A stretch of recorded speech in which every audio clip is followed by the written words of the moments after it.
truth of the matter is that most people don't realize that the majority of people suffer their first major heart attack on Monday morning between 8 a.m. and 9 a.m. People getting ready to go to jobs that they don't like, jobs that are making them sick. What is it that you could love doing 7 days a week that'll bring a smile to your face? Think about that. You've got to start saying yes to your life. You've got to start saying yes to your dreams, yes to your unfolding future, yes to your potential.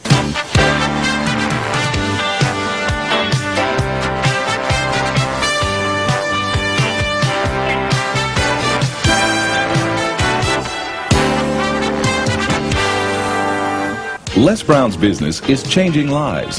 He touches thousands of people each year. He talks to Fortune 500 companies and to personal development groups about how to find success and fulfill your dreams. In essence, his best message is himself, because Les Brown knows what it is to have come up the hard way. Les and his twin brother were adopted at the age of 6 weeks by Miss Mamie Brown, a single woman with little money and a big heart. The boys grew up in the low-income area of Liberty City outside Miami, Florida. In the 5th grade, Les was mistakenly labeled EMR, educably mentally retarded, and he became a child nobody thought would amount to anything. After making it through high school, Les set out to prove them wrong. He started on the radio, moved to Ohio, and made himself a local star as a fast-talking disc jockey. He soon became an influential community spokesman. Then he ran for the Ohio State Legislature, where he served 3 terms and became chairman of its Human Resources Committee. Les Brown is now a nationally acclaimed motivational speaker who's taught thousands of people the techniques he's used to overcome the obstacles he's faced in his own life.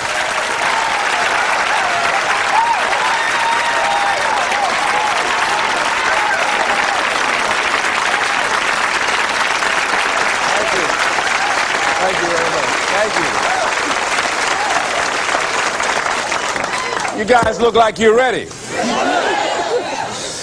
Repeat after me, please. This is my decade. This is my decade. You know, every year I used to say, this is my year. But ladies and gentlemen, one good year won't be enough for me. How many of you can use a good decade? Raise your hands, please. Fantastic. All right, now, here's what I want to do. I want to share with you how you can begin to make this your decade. How many of you know within yourself, if you ask yourself the question, have I done all that I'm capable of doing or being and living up to my potential? How many of you have to really answer, no, I have not done all that I can do? Raise your hands, please. Okay, very good.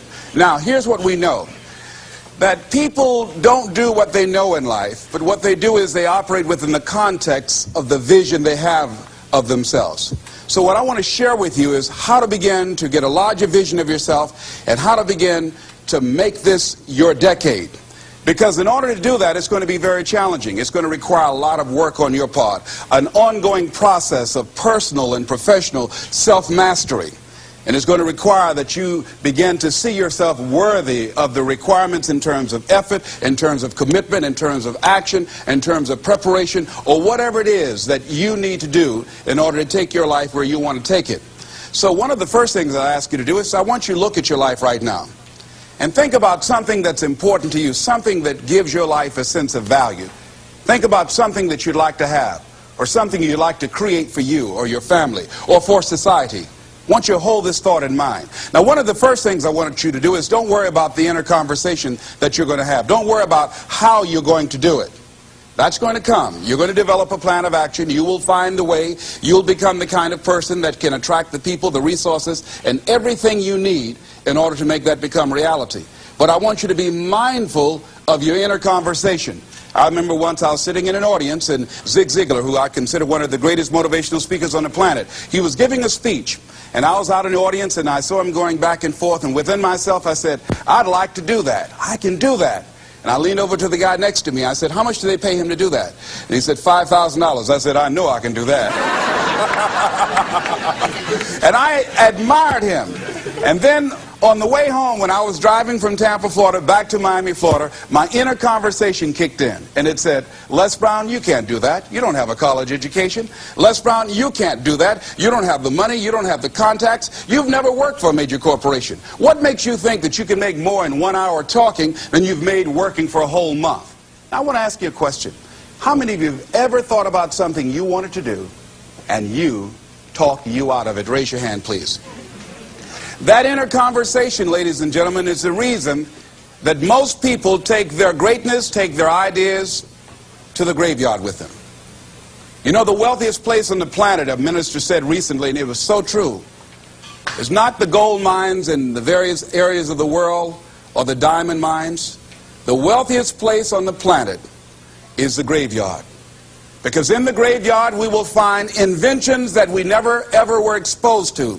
Ideas, dreams that never became reality, hopes and aspirations that were never acted upon, because most people allow that inner conversation, for whatever reason, to keep them from ever pursuing their goals. So let us begin to look at what's required in order to make this our decade. Why is it that most people don't ever reach their goals or live up to their true potential? One is fear. And there are only two kinds of fears that we're born with. The fear of falling and the fear of a loud sound. All other fears we learn, like the fear of failure. The next is the fear of success. That's one of the major challenges I had to deal with. I was working on a major project, and after it began to grow and it was extremely successful, I panicked and I walked away from it and gave it to someone else because I didn't believe that I could handle it. The other thing that keeps most people from reaching their goals is that a lot of people become comfortable. They stop growing. They stop wanting anything. They become satisfied. They stop looking at ways in which they can improve themselves. They stop putting things in front of them. I was reading something by a great man, George Bernard Shaw, and he said something to the effect that to have succeeded is to have finished one's business on earth. Like the male spider who is killed by the female spider the moment he has succeeded in his courtship. And he goes on to say, I like a state of continual becoming with a goal in front and not behind. I remember after giving a speech at a major corporation, a gentleman came up to me who was up in years, and he said, you know, that's real great motivation for you young guys, but I've done all my work. There's nothing else for me to do. I said, oh yes, you've got a lot to give. You have a lot to offer. The fact that you're still here means that your business is not through yet. The other thing that keeps us from reaching our goal is not feeling worthy. That's where a lot of people get stuck. Because see, when you don't feel worthy of your goal, you'll begin to unconsciously engage in self-destructive behavior, like procrastinating, constantly putting things off, squandering your time, and that's what life is made of. Something else that keeps us from reaching our goal, and that is many times because we spend so much time complaining and blaming everybody or everything. I'm reminded of a friend of mine who talked about the fact that one day he was walking by this house and some people were sitting on a porch, and there was a dog on the porch, and this dog was just moaning and groaning. So he was curious, and he asked the owner, he said, why is this dog moaning and groaning? And the owner said, because he's laying on a nail. He said, well, why doesn't he get off? He said, it's not hurting bad enough for him to get off.